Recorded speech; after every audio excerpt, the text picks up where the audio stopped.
Well, thanks for doing this, guys. I appreciate you both coming. I wish it could work out better where it was actually like a podcast, like an actual radio show. I don't know if you feel weird about being too close, but A little bit, yeah. okay. I mean, but that's all right. All Like right. we'll figure it out. I'll put my mask on, and then we'll, that way. I don't know what the. The procedure thing is. Yeah, just whatever it takes. Well, all right, man. Jarek, you want to talk about your art that you did? Sure, sure. Okay.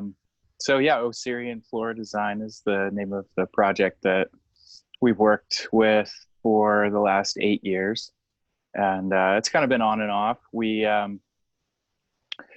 started doing small installations for small parties, weddings, and uh, ceremonies, and eventually started to incorporate fully immersible installations into areas of different festivals. And some of the highlights that we've had were there. The screenshot shows an interactive triple waterfall that had a three-person mural being live painted throughout the weekend at Electric Forest.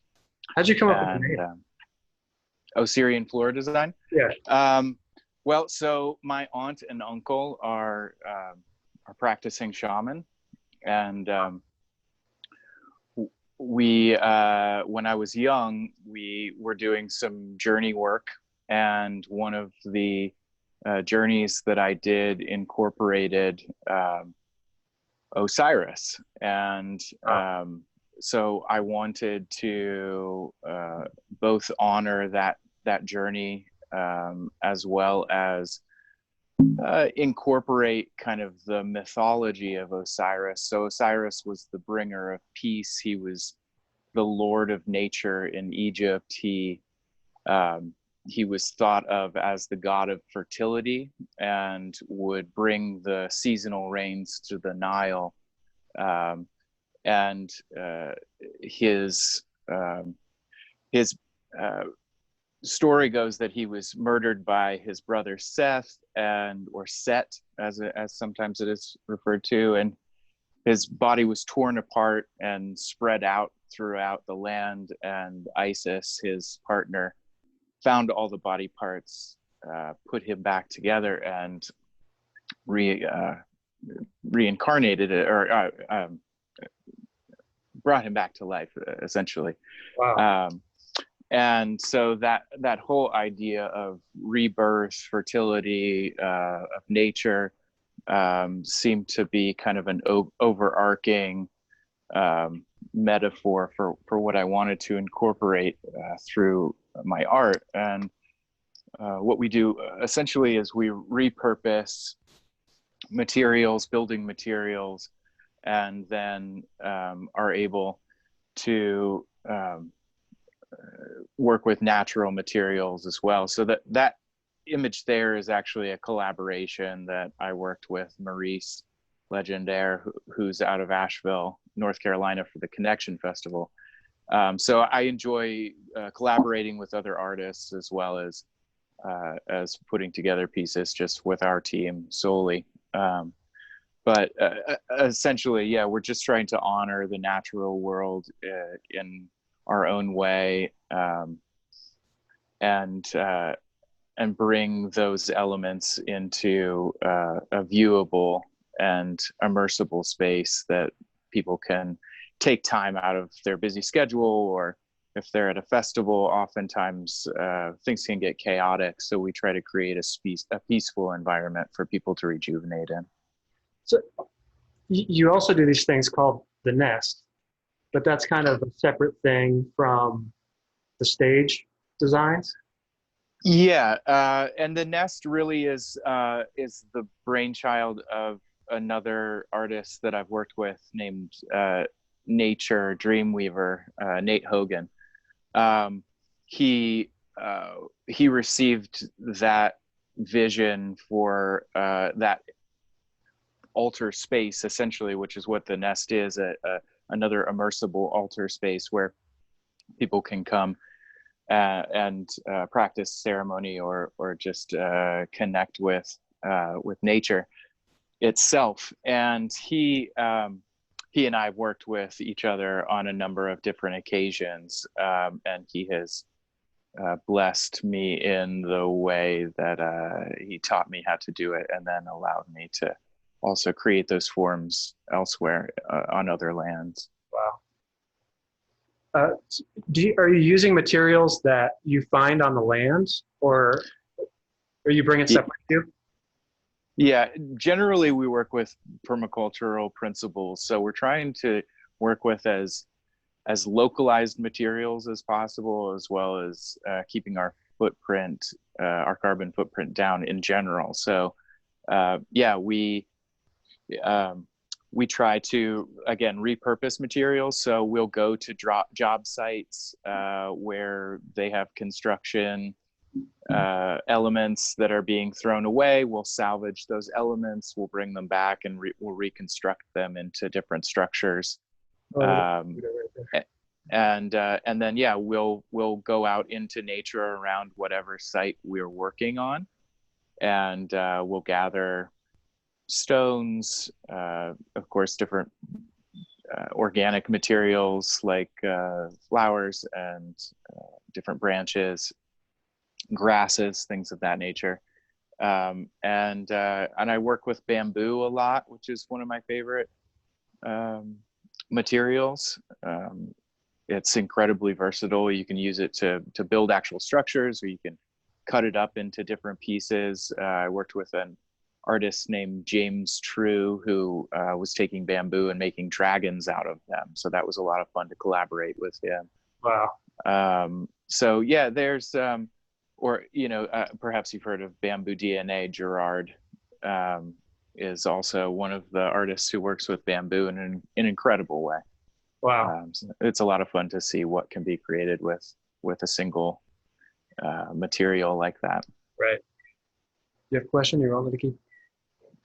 So what was the first festival that you went to that you did this at? Yeah. Oh, okay. The first one that I did work at, I think it was probably Root Wire 2012. Nice. It originates there. Yeah. Yeah. I was friends with the members of Papadocio, and I had done their New Year's Eve the previous year, 2011, and so we thought it would be a good idea to bring some of our work out there. This image that's on the screen now is part of the Nest altar that we did in 2013 at Root Wire. So that was a lot of fun. That was a good year. Well, I want to tie it into music and maybe the psychedelic nature of some of the designs. You obviously find that stuff healing. You're not just doing it to party. But the thing that resonated with me is yeah, it looks like people are partying, but because you're doing art that's involved with the earth, it's so much more of a grounded experience. It just opens it up to another window. Whereas if you do psychedelics in an apartment building, you're not going to be tapping into these vibes. Well, it depends on how much you do, but I'll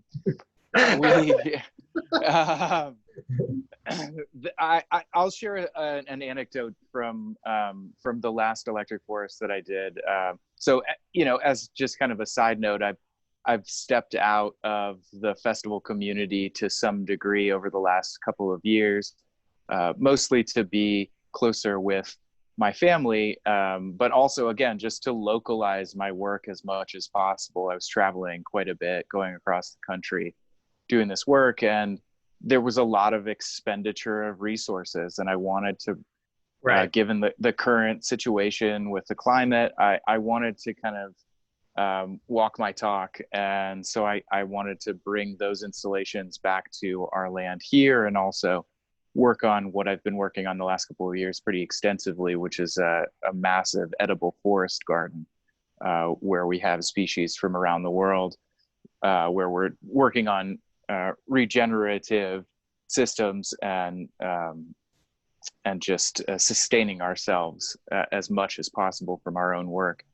But back to the anecdote. So these spaces are intentionally created for healing and for rejuvenation, as I mentioned. But at one point, one evening at Electric Force, this was 2017, I came back to the installation, and there was a couple seated there, and you can usually tell when people are processing a lot of information at these kinds of gatherings. Right.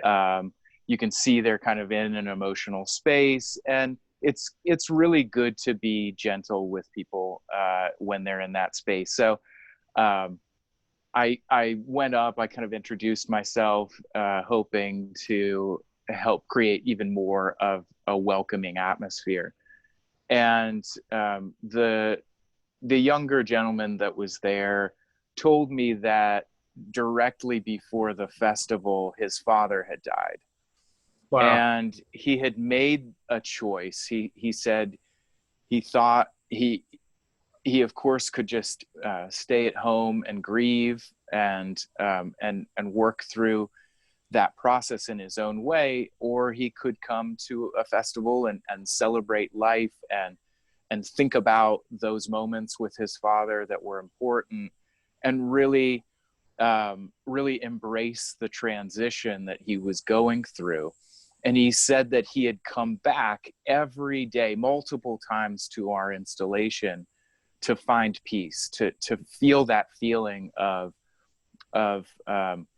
solace, because it's difficult to grieve, especially a family member of that proximity that would be that close to you. And so my heart went out to him, and we had a wonderful connection after he shared his story. And it's those kinds of experiences for me that make this work very valuable. It makes it priceless. Personally, those kinds of moments of feedback that people would give me about how they were affected by our work were very powerful. And so we tried to incorporate crystals that had been worked with in a healing way. We incorporated other elements of different artwork, from geometric patterns, symbology of different lineages and spiritualities, as well as just trying to create kind of a cohesion between what has become so removed in the human world and what's available to us in the natural world, if that makes sense. Because of yeah, go ahead. I was got a question. I was just Please, yeah. It's more of a add on. You and Jeroch invited me out to the knee force, back, I think it was 2016. And it was interesting how the area that he was in charge of and the installations and all that stuff was like kind of the quiet or the eye of the storm at this event. Yeah. This event's so huge. I mean, there's so many people there. But yet there's this like he said, this like place of peace and centering and grounding that everybody could go into at any time, and find themselves again within the storm that's happening around them. And because it was constantly, when I was there, it was just constantly flowing, constantly all these people going around and doing and visiting different things and stuff like that. But this little area was more of like sacred and peaceful and calm, and everybody could go there to seek like some sort of a chance to get back into themselves and then go back out into the storm. Yeah, because everywhere else you go, it's always like, oh, look at that, oh, it's so cool. It's like everything is so amazing when you go out there. But yeah, that was my experience anyhow. It was definitely, I called it the eye of the storm. Yeah, rightly so. That's exactly what it is. I think one thing that you've honestly helped me learn, and I mean, it's just incredible, because I've seen you build them. And so I know like the intention that you're putting into it. And I never really like was huge on the intentionality of things. But when you see it actually working, you know, like when you see that he's actually trying to make it a healing thing, like a centering place, and then it actually turns into that. Like someone who's crazy or just like very high energy could walk into that space and they would feel like, oh, I'm supposed to be more centered, more quiet now. So it's just amazing. That's cool. Yeah, we have different reactions from different people.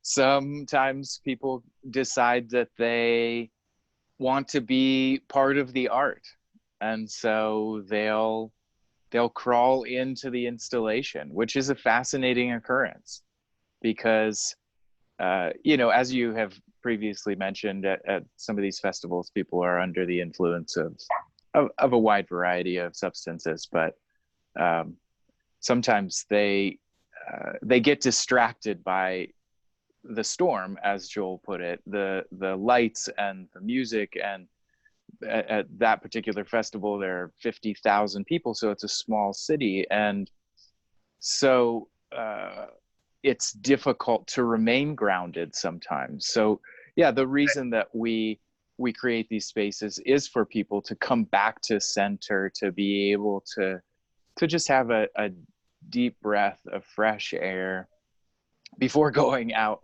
back into this quite literally overstimulated space. Static.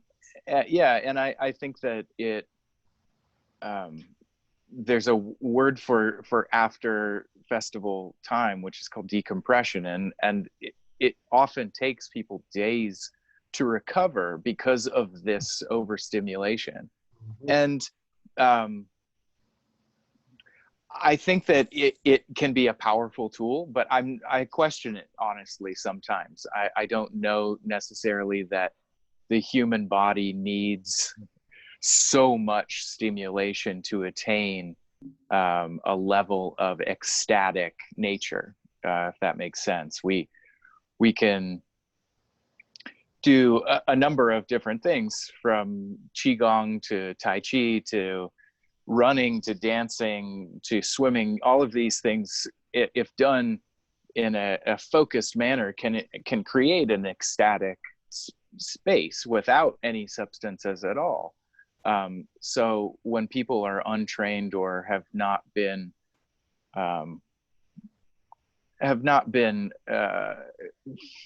fully aware of the spaces that they might be entering into these festivals, sometimes they lose their balance, and we've seen that, and we've had to create different micro situations where we've had to safely talk people down. And that actually has been one of the directions that I would like to take this art in the future, is creating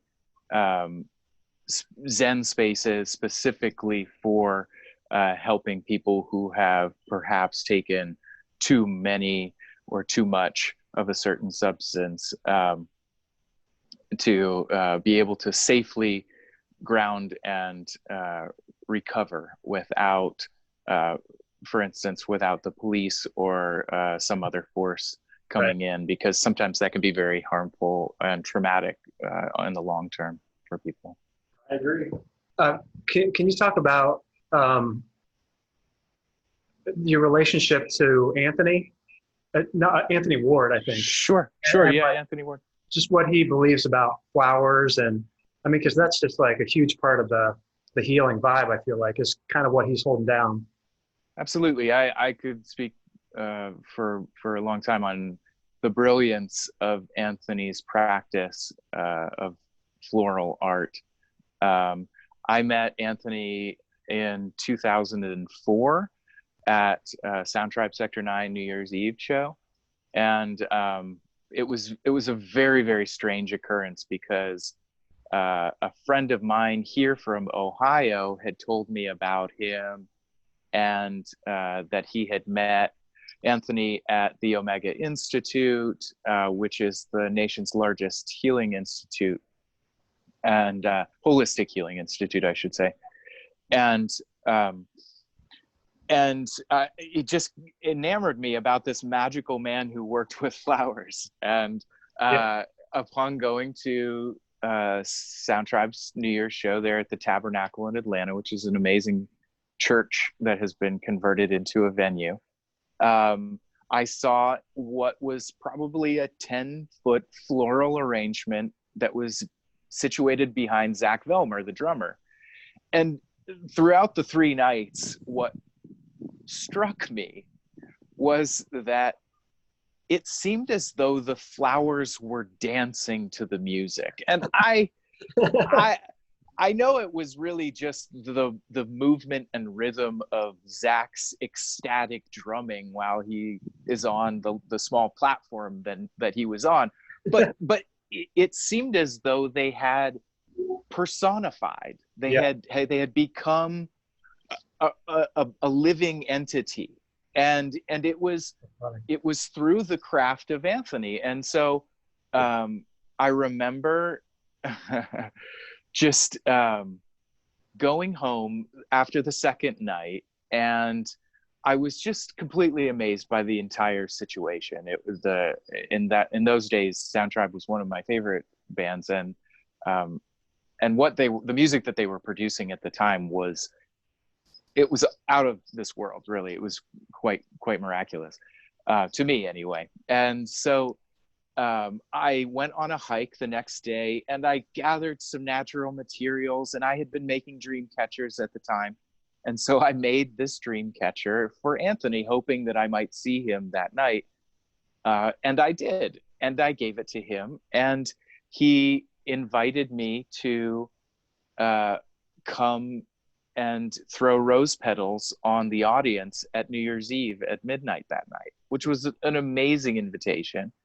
And we did that. We exchanged emails. The next year I saw him again, and we exchanged gifts again. And it was just this wonderful kind of admiration. And I honestly, the first time I ever met him at that Sound Tribe show was the first night. And he said this amazing thing to me. So we were way up in the balcony because I liked a lot of space to dance.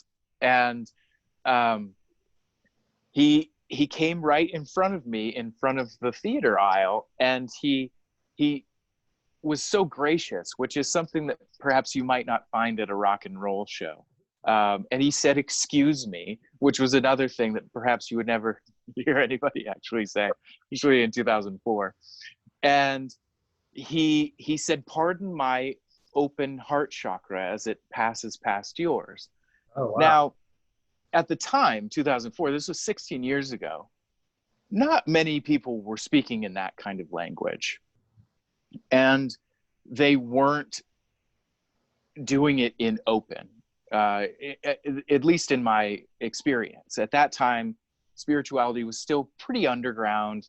You would hear about the main spiritualities, Buddhism, maybe Hinduism, some of the esoteric things were coming into the scene because of the New Age movement, but there wasn't a lot of talk about chakras, really.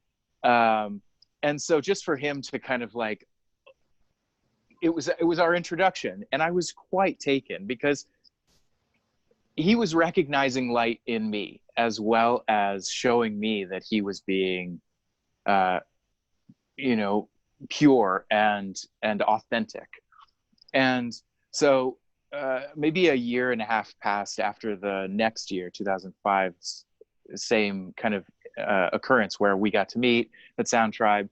And I received an email from him, and he said, "I would like you to come and apprentice with me at the Omega Institute." And at the time I didn't know what the Omega Institute was, and I was unfamiliar with really what it was that he did. But I was so taken by the invitation and so excited by the thought of it after doing some real basic research on what I was getting myself into. It ended up being one of the invitations of a lifetime. What Omega does and what they are is a nexus point for global teachers and facilitators to come and teach one-on-one with their devotees or with people who just want to study with them out of earnest. And it's an incredible space. The gardens there are meticulous. All of the buildings are very thoughtfully built. They have one of the world's only eco machines, which is a machine that cleanses all of their water with an off-grid system. So it's solar powered and works with a natural wetland facility so that the water is cleansed with aquaponics. It's incredible. And they have pioneered a number of these kind of ways of wellness and well-being. And so teachers from all around the world, every continent, and to teach there, you must have published, I think, either 2 or several books. So you essentially need to be an expert in your field. No one is invited to come unless they are profound in their offerings. And what Anthony did at the Omega was he created an altar and usually a large floral arrangement for each and every teacher. And some of these teachers would come back year after year after year, like the famous Buddhist teacher Thich Nhat Hanh, or the Buddhist nun Pema Chodron, or the Zen master Adyashanti. And so they would get to know him. And the interactions that I would see between these illustrious, world-renowned teachers and Anthony were always jaw-dropping. They were always in awe of his artwork and the way that he uniquely created each arrangement for that teacher was amazing. It was painstaking.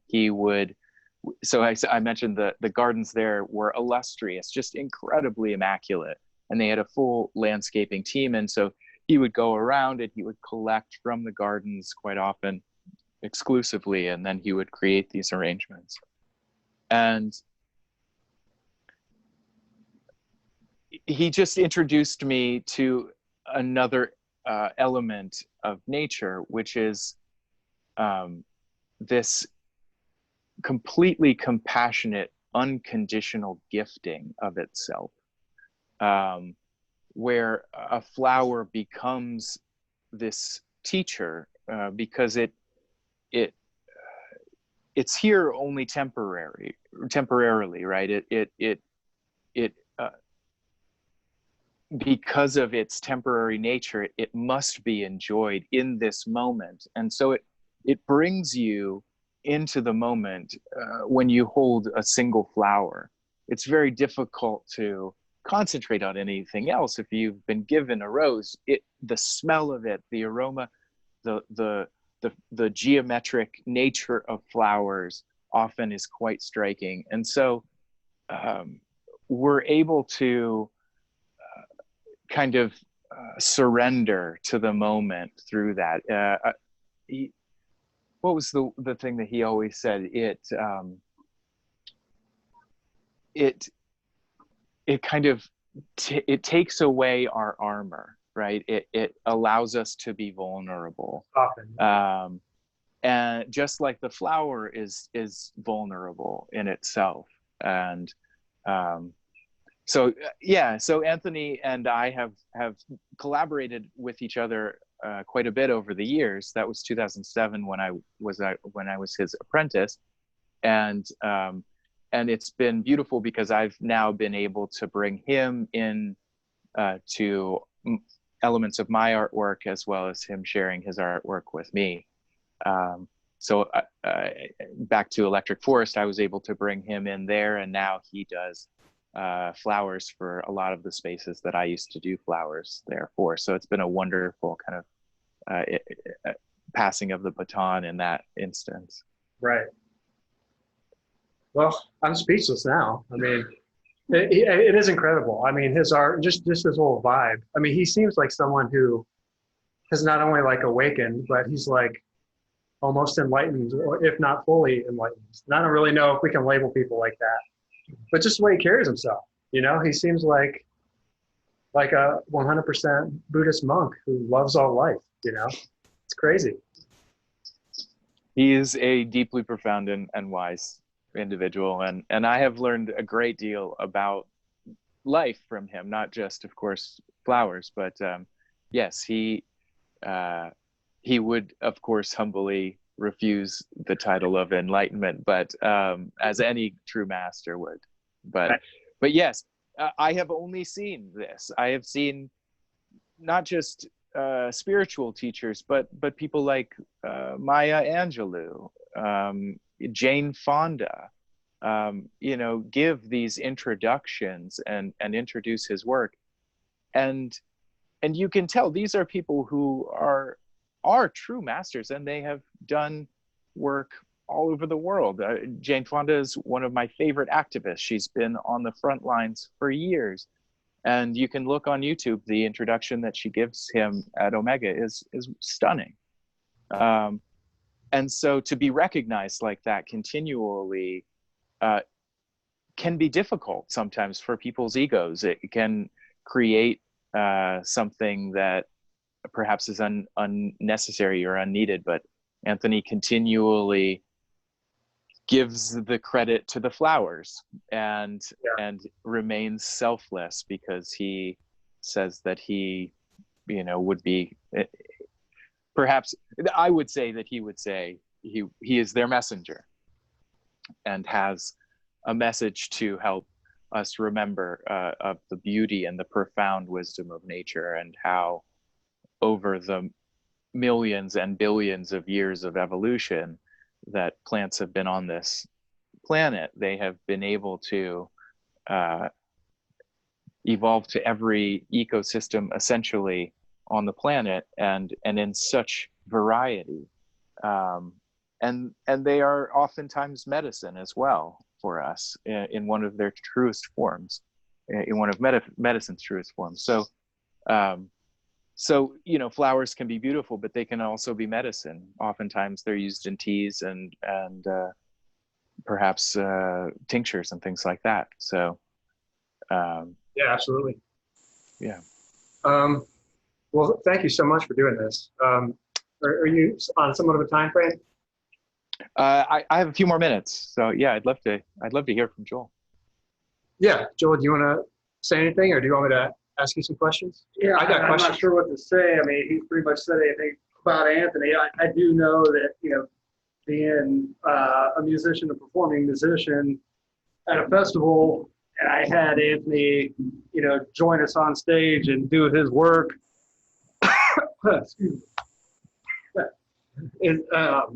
The honor it is to have a guy like that come up and do a performance while you're performing, and it just created this meld of the two performances, and all of a sudden we're working together, and all of a sudden the crowd's involved in it, and he's definitely got a powerful presence, and every time I've ever interacted with him in the outside of that realm, he's always just been very compassionate and very well spoken and very open and pleasant to be around. But that's the extent I have know him. I've seen him perform on multiple stages, especially for Root Wire and Electric Forest and a couple other events as well. And he always just brings this powerful presence in the flowers. It's you can tell that it's not about him. It's all about what he's making or what the flowers are talking to him about, and by the end of the night and it's done, it's this beautiful conversation has happened right in front of you. And at that point you can really see what transpired from the conversation, or the intimacy of the conversation is very evident, so it's everybody's a part of it. He's almost when he does it, it's like, you got this band playing their hearts out. He's working with the heart and his flowers, and then you got the crowd. It's like he's almost like a catalyst to help you draw you into the music, and and give you some sort of visual aspect of what the flowers are dictating. It's very intense experience. I've had it a couple times with him, and it's awesome. It seems like he knows what's coming out of the music next almost before it happens. In realms of like STS9, you don't know what's going to happen in the music next. It's like super improv, music, but he almost like dictates what they're doing. I don't know how to. It's like everything's in like an alchemical pool or primordial pool. And then right at the end, it's just this awesome, almost like Kundalini-esque, feeling. It's really powerful. Sorry if I'm not very eloquent in my words, but perfect.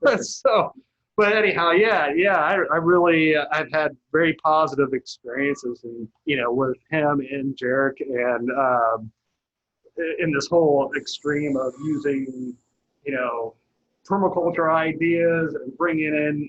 Because like what it comes down to is like the sacred geometry is the flowers, like it's all in the flowers, like sunflower is pretty much a Fibonacci spiral pine cone, and it's amazing to me, when it comes to the medicines that we endure or choose to endure or not choose to endure, but how connected all that stuff is, the medicines almost provide you that without any effort.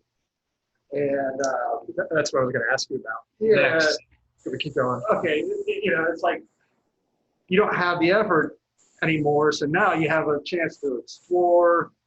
And, I don't necessarily feel that you always need that kind of medicine, but sure, it does help get you to that point. It can be a scary thing. It can be a beautiful thing. It can be all kinds of things. It really depends on what the ego is, trying to dictate for you. As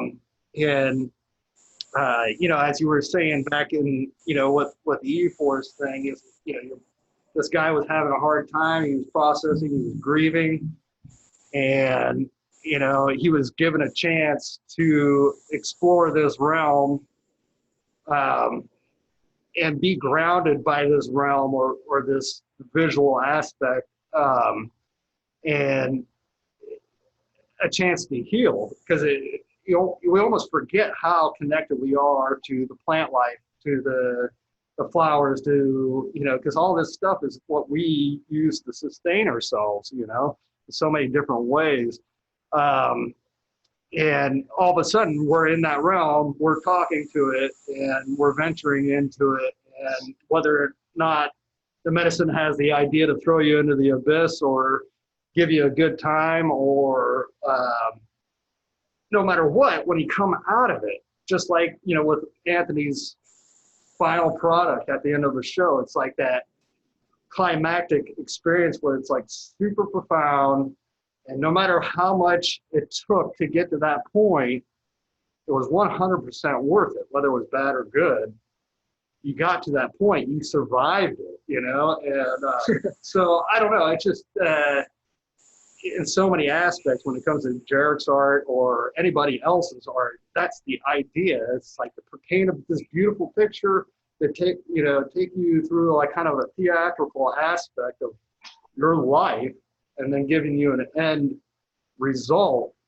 Now, whether you hang on to it or not is kind of subjective, but and I think that's what kind of draws people back to using these medicines, is because they either didn't hang on to it or they want more exposure to these medicines, and to understanding, I guess, the symbiotic of, life, plant medicine, and human interaction with that.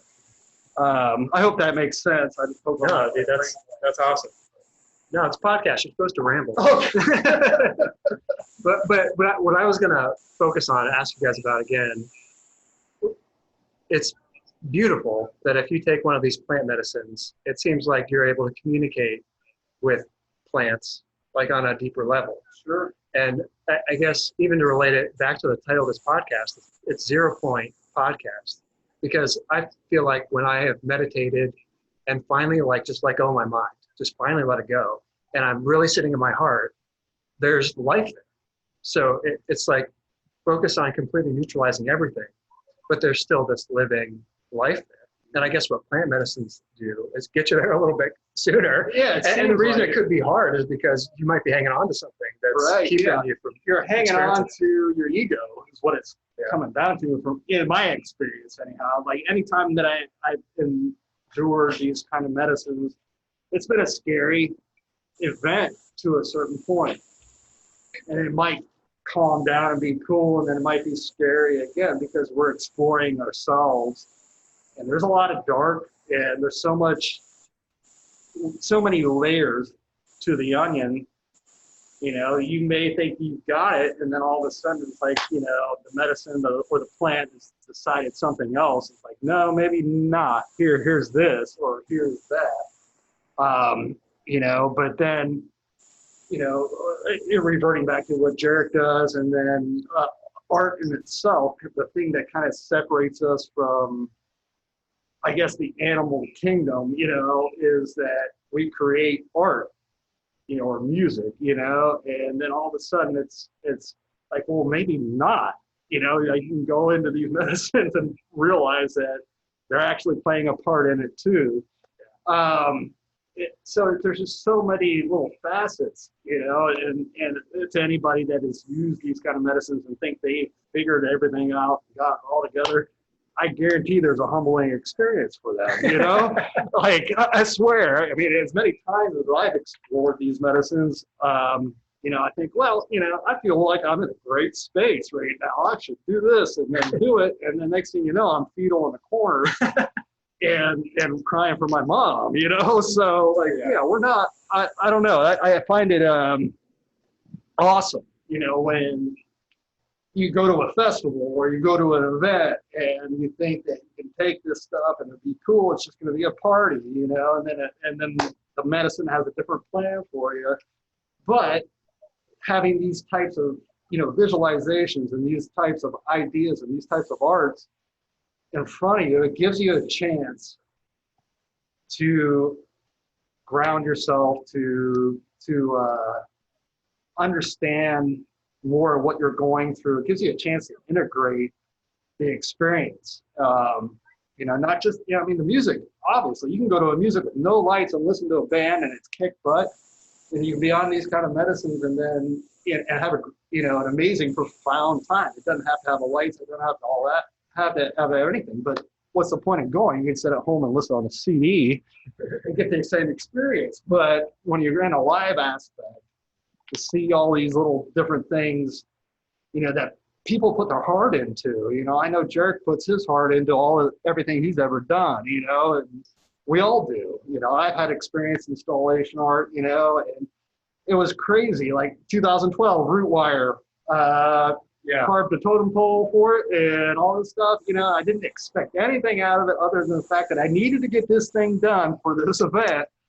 Got there and I was blown away. It totally changed my life, how everybody's coming up to me and interacting with me and saying thank you for what I've done. Because I gave them a chance to experience something, you know, to help them through their journey, you know. To connect with something made from the heart. Yeah, to connect with something made from the heart, you know.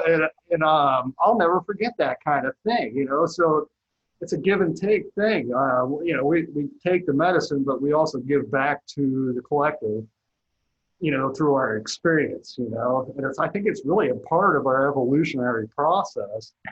You know, not everybody's going to do it, but we all know it, whether it's right in front of our faces or not. It's like we all know that there is a bigger thing going on, or a bigger connection, you know, with nature and us and how we perceive everything, and how we, deal with our own ego, and how we deal with progression and evolution, I guess. Right. Yeah, death and rebirth. Yep. Oh man, I'm speechless now, but I'm in a great place. You know what I'm saying? Jeroch, you have anything to add? Well, without getting too deeply into that subject, which I feel like is extremely complex, broad, and one we could probably talk about for hours or days. Oh, easy. Yeah. I'm really happy to see more more scientific trials going through with work with post-traumatic stress syndrome and things of that nature.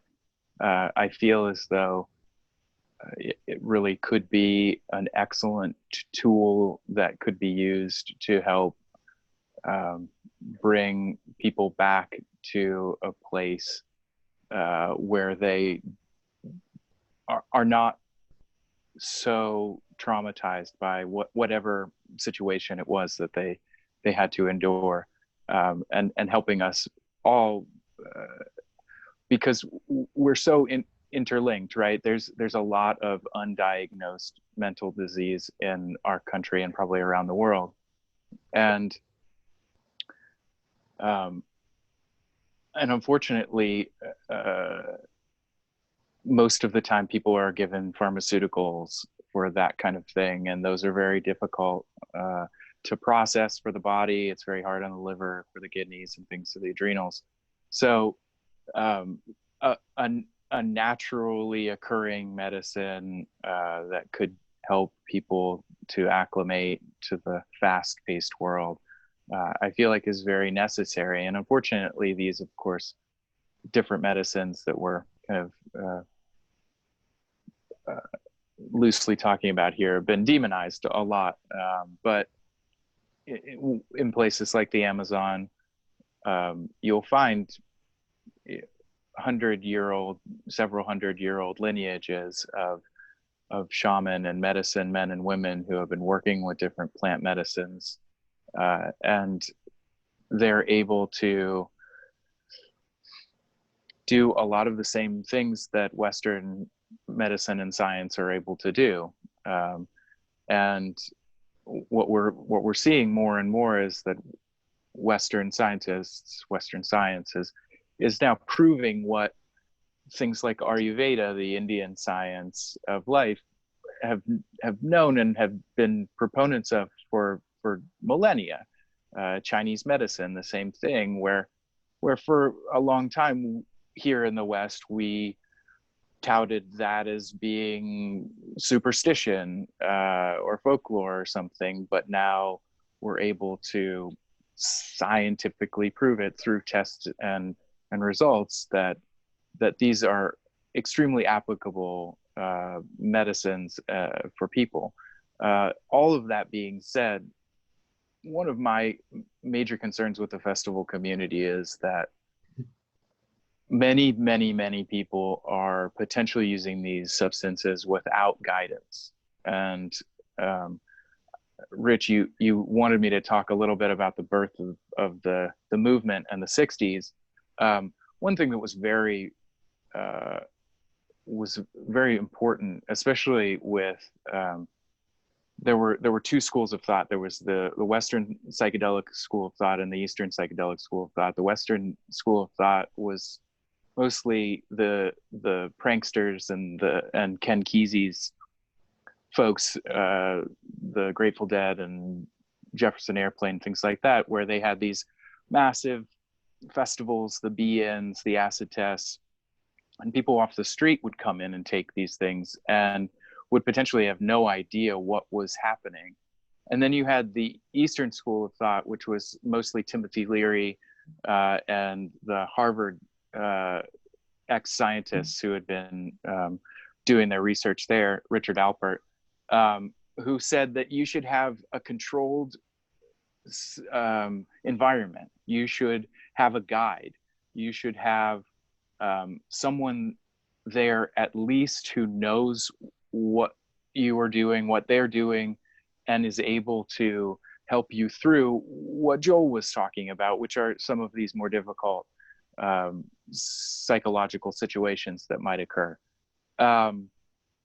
So I think finding a balance between those two spaces, and so that's why, again, I'll come back to having a specific space at a festival that has experienced practitioners, ones who are very familiar with the medicines that you are on or may have taken, and are able to give you a roadmap of sorts to be able to navigate the turbulent waters that you might be traveling down at that moment.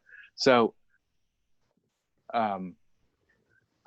I feel like I can't recommend it enough, to have someone who's there and caring about you, compassionate, and someone who can help you safely navigate the situations that you might encounter. Yeah, it's almost like because that person isn't going to, I mean, if they're good, they don't want you to think that they have all the answers. What they're really trying to do is just keep you safe and then return you back to your center, I think. Well, I mean, if you've ever been around someone who has taken too much, as they say, the amount of neurological activity that is happening is off the charts. Right. The heart is beating at an accelerated rate. The body is feeling a lot of it's processing a lot of information, right? Yeah.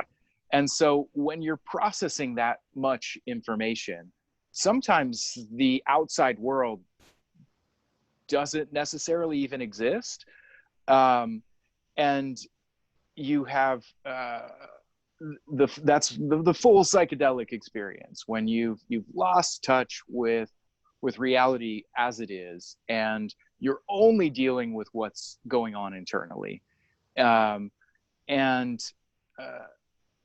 Terence McKenna would have referred to that as the heroic dose.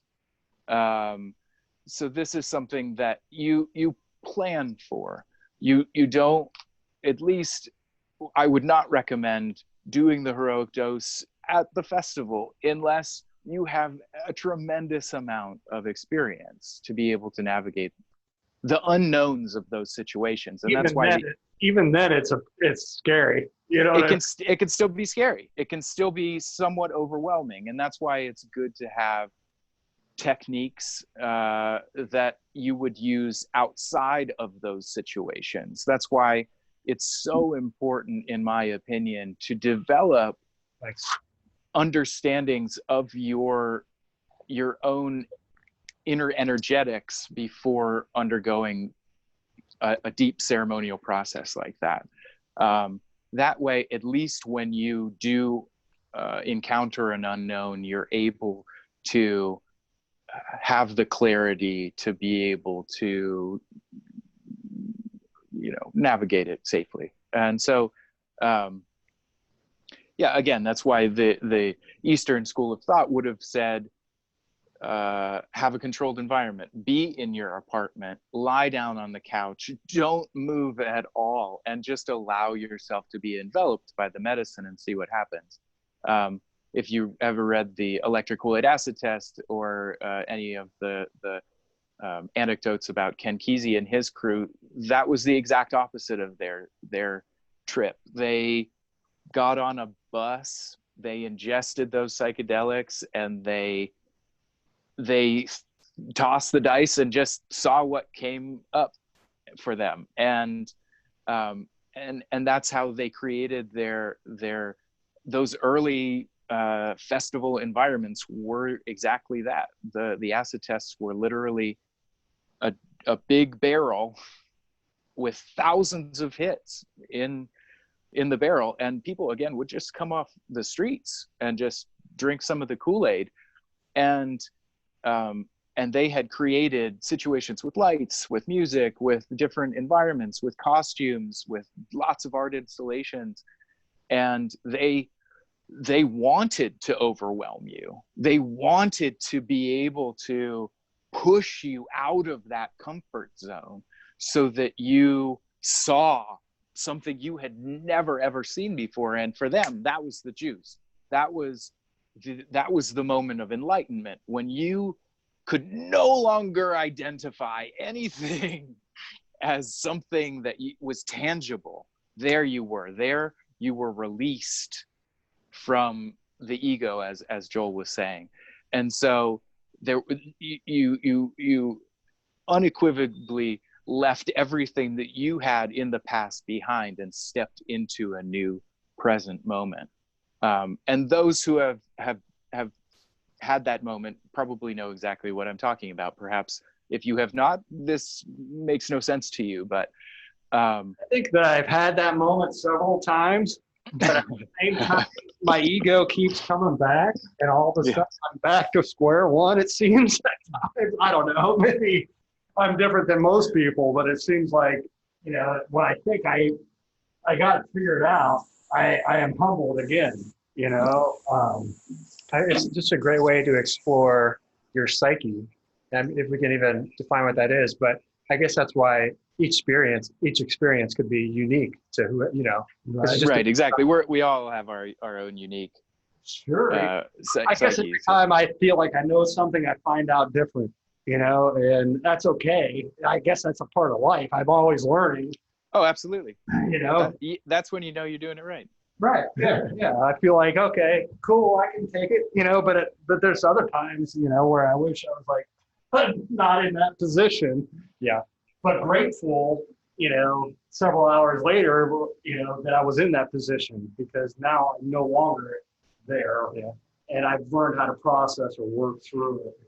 One thing I really am appreciative about it, and it just depends on how it's making me feel at the time, but with plant medicine, there's like a resonance, so like certain things, like I remember taking ayahuasca, and all I saw was this face of this spiritual teacher. His name is Muji, and he's a living guy now, but all I saw was his face, no matter what I did, no matter what I thought. And so when the experience was over, it just stuck with me, and I was like, well, I guess I need to kind of study with that guy for a little bit. So yeah, I don't know if you guys have had that experience of just resonating with something, and it's like, okay, maybe that's something I need to go into. Sure. For me, it's nature. I enjoy finding places of that perhaps indigenous people would have called places of power, places where it's a nexus of energy, so to speak. And of course, there are magnetic ley lines around the world, and certain locations are on those. So there's heightened energetic activity there. And I find that finding those places and doing deep meditations or doing ceremony there, or just being enraptured in the beauty of nature, is for me one of the most profound activities that I can partake in.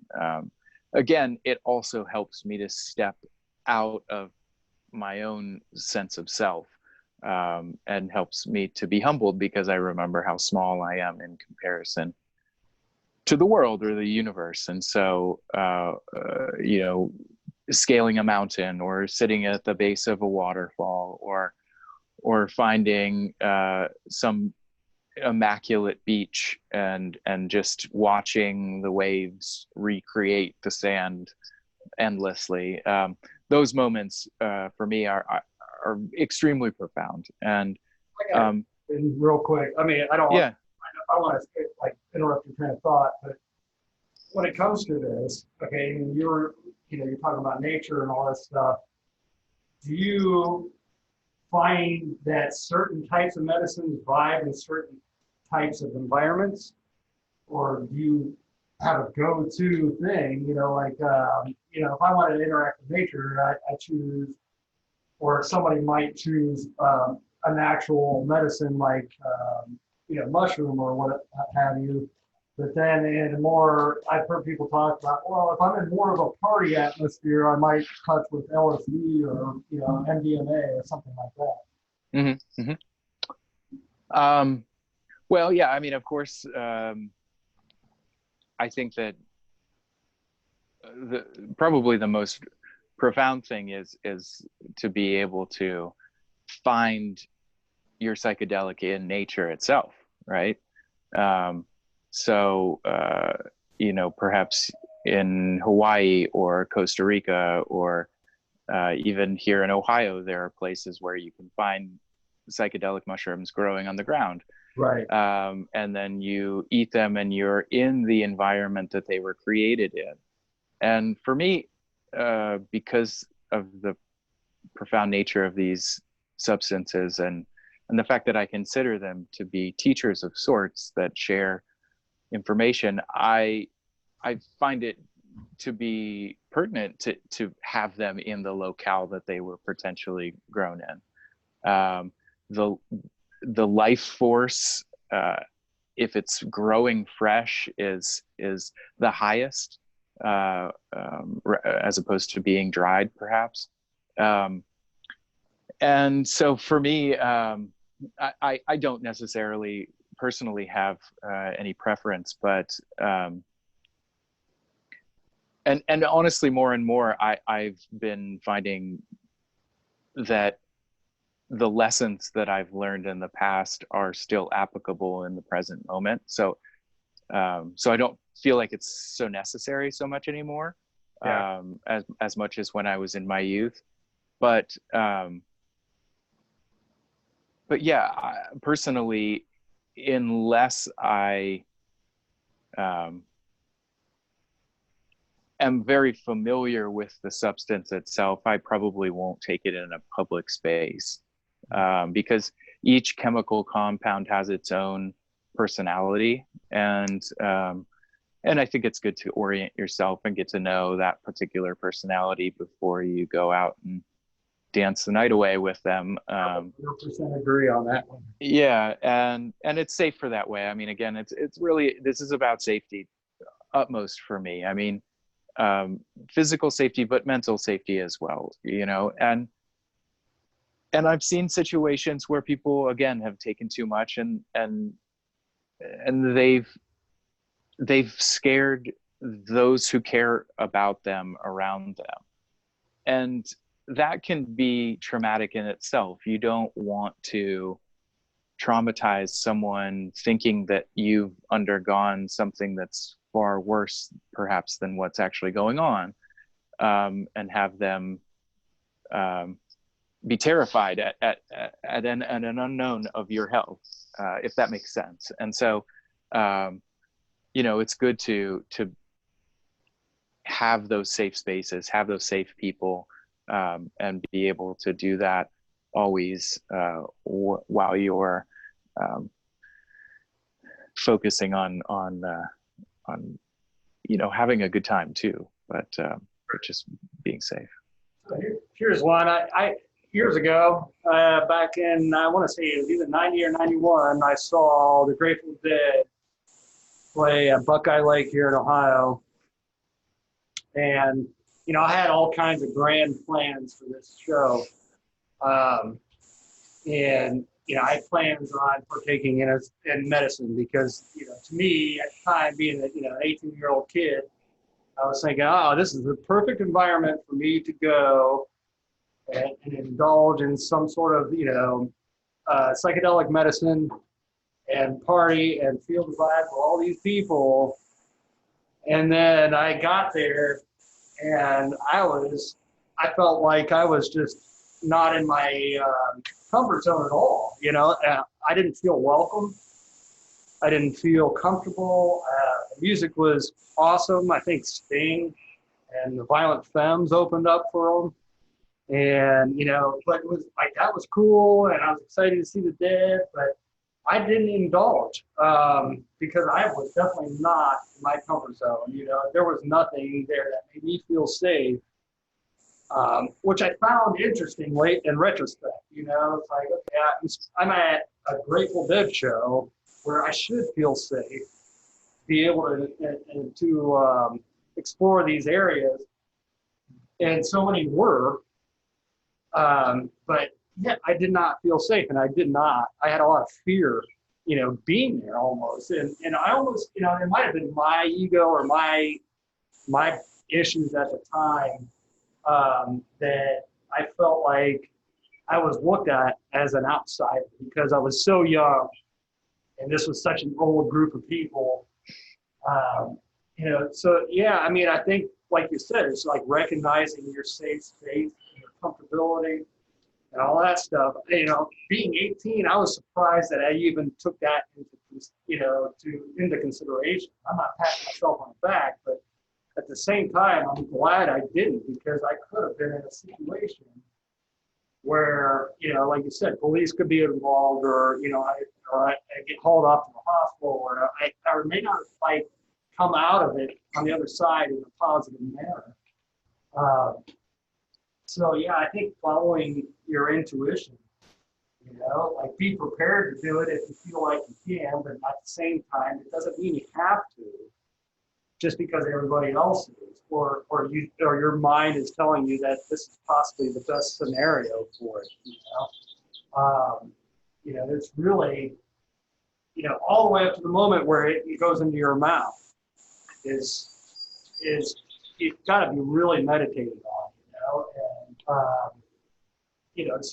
but I do see it on a regular basis, or have in the past. Now that COVID's here, we're not seeing a whole lot of it, but you go to a festival and so many people get themselves into trouble because almost like anticipating that environment's going to be safe for them, and find out later on that, all my friends are off doing different things and I'm stuck here by myself and I don't know what to do, So it's super important to listen to your body and not listen to what the scenario is, and not listen to, what your idea of a proper place to do so is. Yeah. It's almost like, does this feel in alignment? All the way up to the point where I put it in my mouth, it better feel that way. Otherwise, I would not suggest doing it, just in my opinion. Yeah, that's good. That makes me think about astrology a little bit, actually, because in studying astrology, you can kind of find out what you should listen to make your decisions. It's kind of called finding your inner authority sometimes. And I don't know if you could say that is your voice as well. But after I studied that, I realized I was either listening to my mind or I was listening to what other people wanted me to do. And once you can find that thing that's inside you, that's no, this is the thing that's taking care of me. And I listen to that no matter what, pretty valuable. Yeah. Very valuable.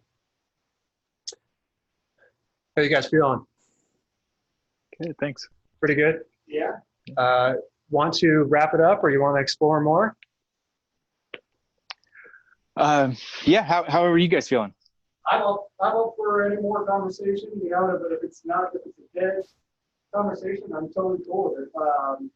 But I am open, I'm enjoying the conversation. So yeah, I am too. I appreciate you guys doing it. I know it doesn't really feel like I have a bunch planned, but that's my inner authority. My inner authority is just to kind of go moment by moment, so when scheduling times and stuff like that, it's really challenging me to schedule time and keep on it and everything. So I appreciate your guys' time.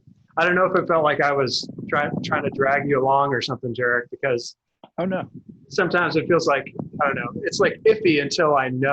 You know what I'm saying? I understand. Man. So how about music and the introduction of psychedelic art into the American culture? Because don't you feel like there was some sabotage by control groups that was introduced when psychedelics became into the mainstream? And I guess just to be specific, I've heard that agencies like the CIA and FBI, in Haight-Ashbury, that district in San Francisco, they were handing out psychedelics and then kind of manipulating the people that were taking it. It's like a mind control. It was like a mind control experiment. So I guess like if we could talk about that, it would clear up a lot of confusion with people. But I don't know if you guys have had any experience studying that or have heard that or anything. I don't know much about it. And, you know, I've heard and seen stories just like you have about it, but then I also kind of got under the impression that their goals weren't achieved, and that, you know, like mind control aspect, you know, because it was having like a completely opposite effect, you know. Yeah. Maybe I'm wrong.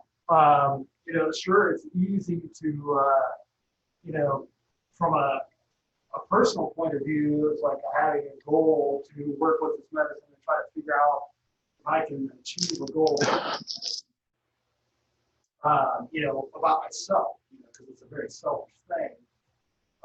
Or if, you know, I don't know, like, what did they call, I can't remember what Anton Wilson called it. Geez, like, you know, creating your own reality.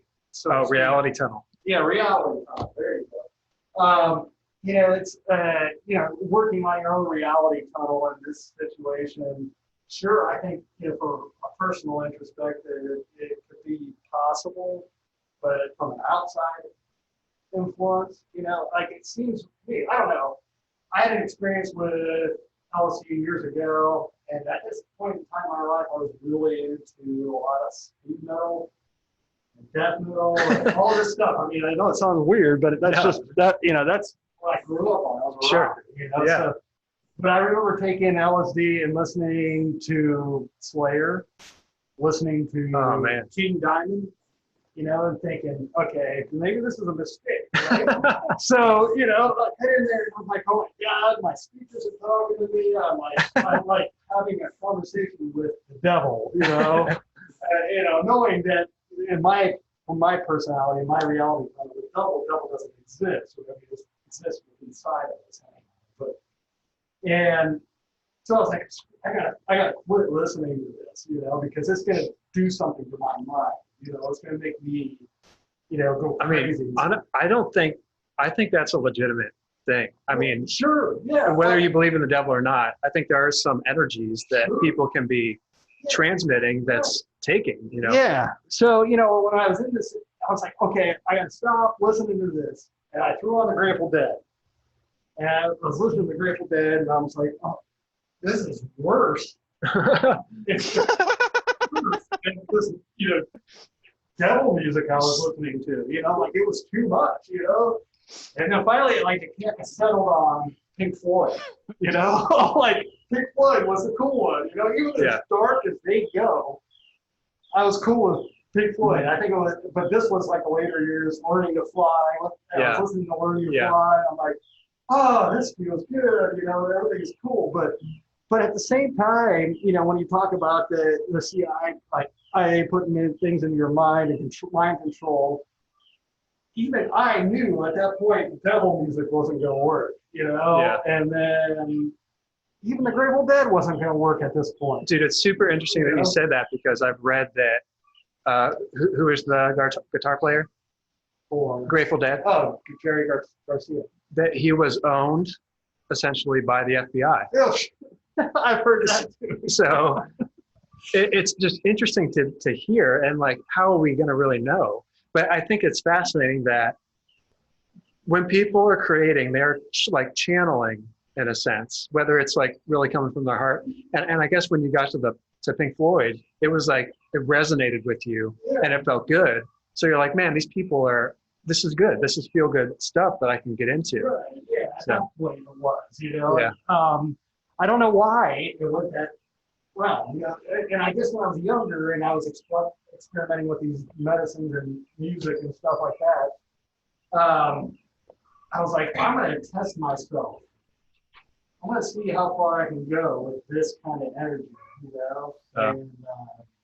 And I didn't get very far. You know, hindsight looking back, it was probably what I thought was like 2 hours or probably 5 minutes, you know.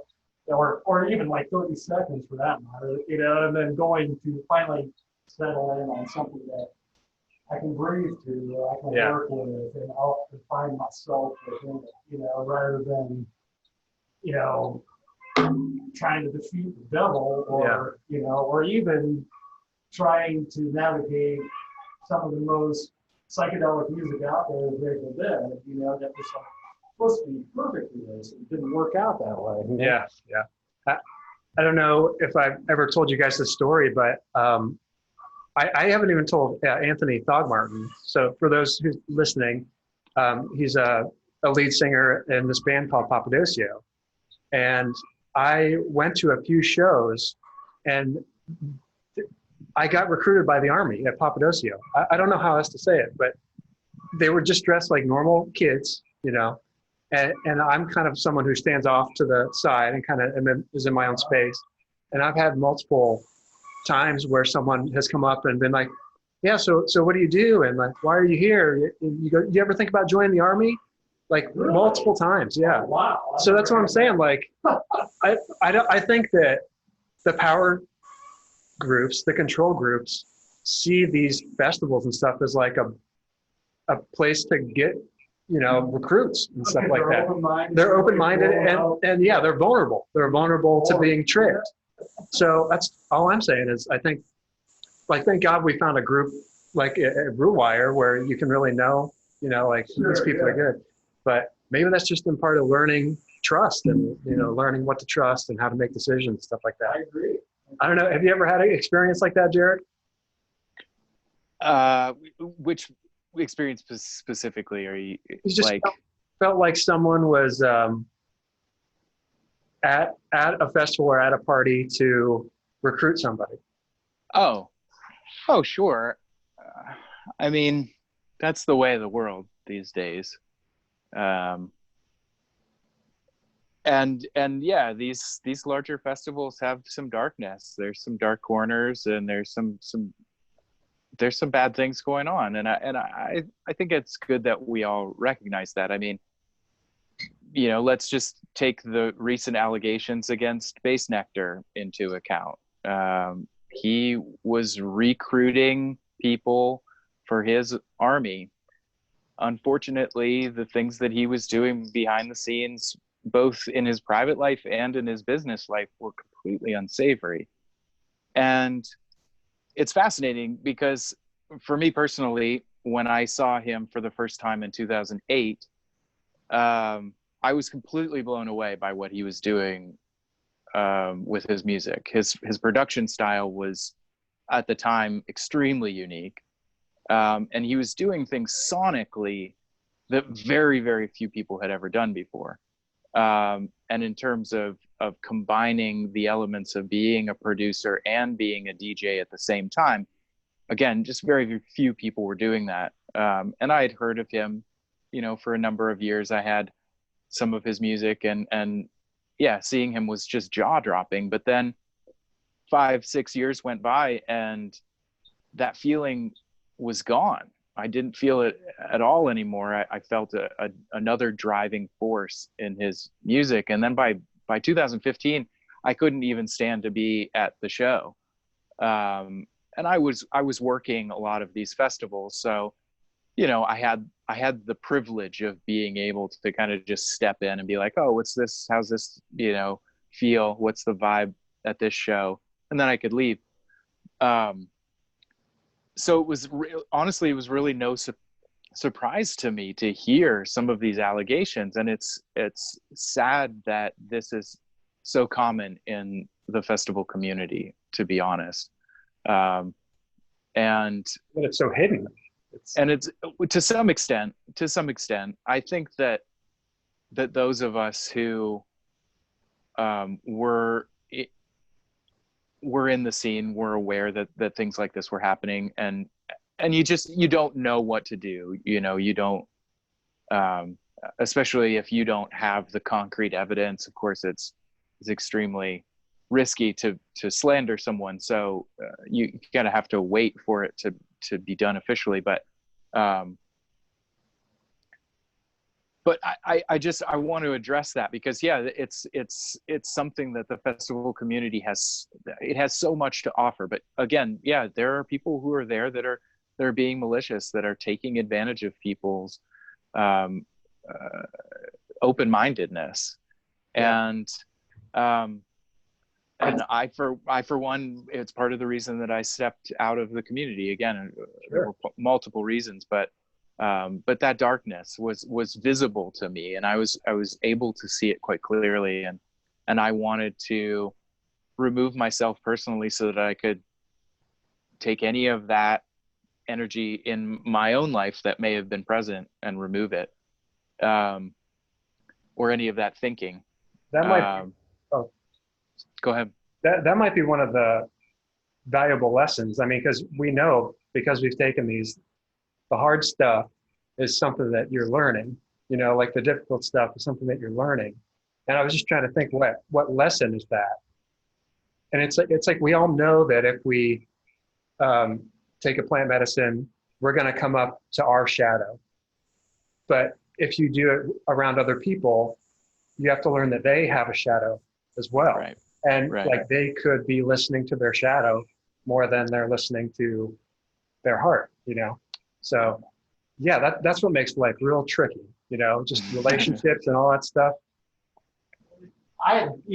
There's actually, more than Basemaker, there's a handful of other people that are being brought in the spotlight right now. And it is hard to know how it's gonna, the pimple is gonna be popped, so to speak, and it's weird, like in 2012, I told you about the totem pole and all that stuff, and having this like super profound experience, and it was all like, oh my God, I went home and it took me 6 months just to really integrate what I went through. I was like blown away, and then 2013 went through, and it was a great experience. Root wire, that, was incredible. But then as time went on, and I started to become more of, I guess, the administration of the festivals, like helping out with, booking and building and doing all this stuff. It's like all that glitter and stuff kind of goes away. And we start realizing what these people actually are and who they are. And you hear more of this stuff. But the average patron is not going to experience that. They're seeing all the glitter. They're hearing all the beautiful music. They're seeing all the beautiful art. They're doing yoga, doing workshops, and doing all that stuff. But then, then you got a group of people that are trying to hold it together for them. And then all of a sudden, some, in my opinion, Basemaker, I don't care who it is, they're liking, some asshole comes in and kind of like dampens the whole situation, and nobody, most of the patrons aren't going to even notice that, it's just going to be in the underlying of the administrations of different festivals. I can hear that, but it's definitely a scary situation out there. These guys get a little bit of stardom, they get a little bit of money, and like you said, they're open-minded. All these people that are watching them are blown wide open, by medicine, and all of a sudden they see an opportunity to get in, and take advantage of this, Unfortunately, I feel like for them, but fortunately for us, those pimples will pop, and they will eventually screw up, and they will eventually be exposed, and they have to realize that it's only because of them that they're going this direction, Love wins in the end, right? Yeah. I mean, people, especially, I could see it in the pop culture of music, where all the money's at. Oh, you're not going to see any of that shit, because you're paying premium dollar to go see a premium show, but you're not going to see all the underlying stuff. But when there's so much, like the festival scene, it's more a community that puts on this scene, and everybody's talking, and eventually it's going to surface, and eventually it's going to crush your career, So I have no sympathy for these kind of people because they know better, They should know better, and I don't know. So yeah, you can be a $1 million act, or a multi-million-dollar act like Pacemaker, and you really at this point is not the time to try to manipulate your crowd. This is the time to be on board with your crowd, especially now with COVID and all that stuff. It's going to shake a lot of people out. And, nobody, COVID and the protests and equal rights and all this stuff is gonna squeeze these people out because we're all starting to be attuned to it, Yeah. It's not magic anymore. This is reality. So. Yeah, those are great points. It's such an interesting time to be alive. I'm sure we all know there's a lot of fear, but I don't know if you guys feel excited a little bit of what's going on, because I've said this to a few people that I've had on my show. It's like when 2020 came around, I feel like everyone can finally accept the fact that things aren't right.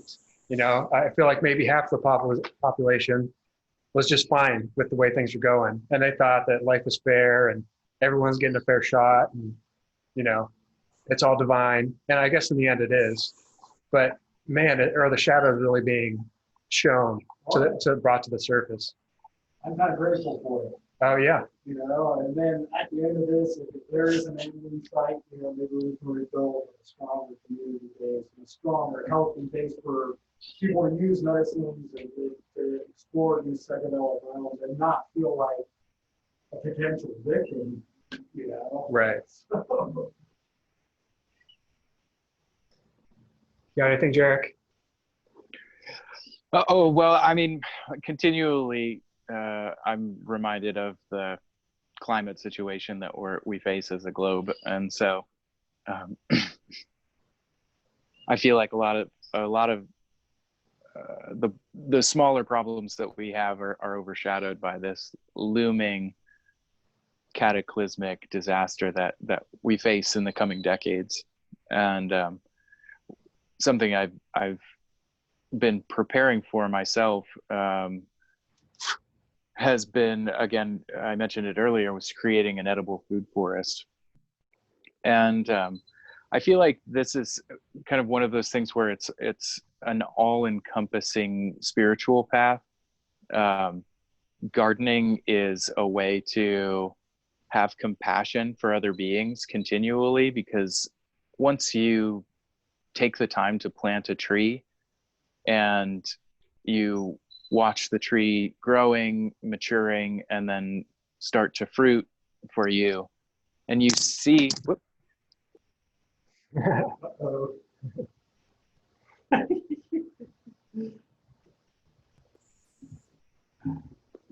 wonder if He fell over.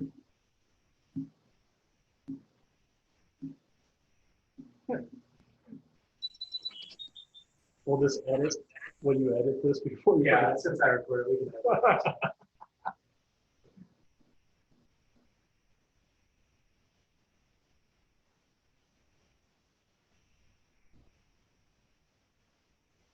Although that might mean that we just pick it up next time, That's fine. Thanks again, man. I really appreciate it. Yeah. can you guys hear me? Yeah, We can hear you. Huh. It's weird. I'm not sure what she did, but I lost my video. Can you still see me? I can't. No. You might have to find that. There you go. There it is. Sorry, there we go. All right, we can't see you anymore. Okay, There you go. my apologies. Kitty interference. It happens. Don't worry about it. She loves to get attention.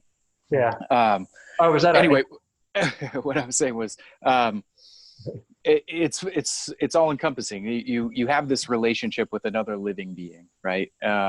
Perhaps Joel could speak on this in a way with his bonsai practice, because that's another incredible way to connect with a living being. And with bonsai, sometimes this is a living being that's passed on through the generations, right? It's some of these trees are 300-400 years old, so they've been cared for by multiple people. And in the same way, if you create an edible food forest, it will outlive you.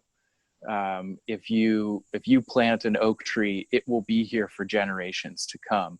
And so you start to see your relationship with the environment changing, right? Rather than just taking from the land, you are giving back to the land. You are seeing the needs of the land, and you are accommodating. And as a for instance, we've just kind of come out of a 4-week drought where we've had pretty extreme temperatures, and if I don't take the TLC time to give to some of these plants, I'll lose them. They'll die. And if I even give the smallest amount of my time, I start to see a visible change in the health of the plant. And so you see that as a steward of the land, we have a much deeper responsibility to keep the health of the land at a peak situation. So what scientists are finding now is that places in the Amazon, in Central America, in places like in China, they have millennia old food forests. They're saying now that potentially the Amazon was one gigantic food forest. And so we can step back into this role, whereas we've been essentially just taking resources and processing them, and a lot of times they're just wasted or incinerated in the long term. What we really need to step in and start doing now is recreating a global food forest, right? Places like Mesopotamia, which was of course called the Fertile Crescent, which is where they say modern agriculture was kind of birthed. It's now a desert because those lands were overfarmed and overused and weren't sustainably regulated, and they weren't continually refertilized the way that they needed to be.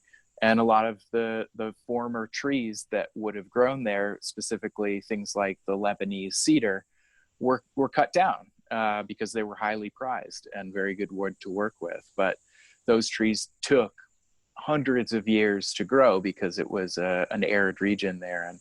And of course, then they're gone in an instant. And once trees are gone from a certain ecosystem, take the Amazon, you not only lose the immediate biodiversity that you had, but the soil's health immediately starts to deteriorate, as well as it just makes it that much more difficult for resources to be exchanged. So trees and plants, they take nutrients and they travel through the roots and through the fungi, through the mycelium in the soils, and they're able to transmit different nutrients around the forest to help keep the balance of the health of the forest intact. When the trees are absent, that can't happen, and then the mushrooms and the mycelium, the fungus, also deteriorate and die. There are a lot of healthy bacteria that exist in a soil, but when the sunlight hits them directly, rather than being distorted by the upper canopy of a forest, the bacteria die. So what we can see is that in places like Africa right now, there's a project called the Great Green Wall. It's 7,000 miles across. It goes from the western coast of Africa to the eastern coast of Africa, and it goes right through the Sahara Desert. And what they're seeing now is that from space, this is starting to be a visible wall. So they planted trees all along that space, and the tree becomes a wind barrier. So any organic material that is blown across the surface of the desert hits the wall of trees, it drops to the ground below and then becomes part of the soil. And that also water can remain in the soil that much longer if it has the shade of the forest. What they also see is that the reason a rainforest is because of a process called transpiration. The water is absorbed through the roots, it goes up through the core of the tree, and then is released through the leaves. And as it's released, it evaporates and then collects in the clouds above the forest, immediately above the forest, and then rains back down on the forest adjacent to it. So you see this immediate recycling of water, and when the water is rained down onto the soil and then absorbed back up into the trees, there's also a filtering of the water. So it helps to purify it as well, which is what you see in a lot of natural wetland areas, which have been largely removed from the country due to building of different communities. So we've lost our ability to purify water, and we're absorbing we're taking up water from aquifers much faster than it can be replenished. And this is not just a localized problem. This is something that we're facing all over the world.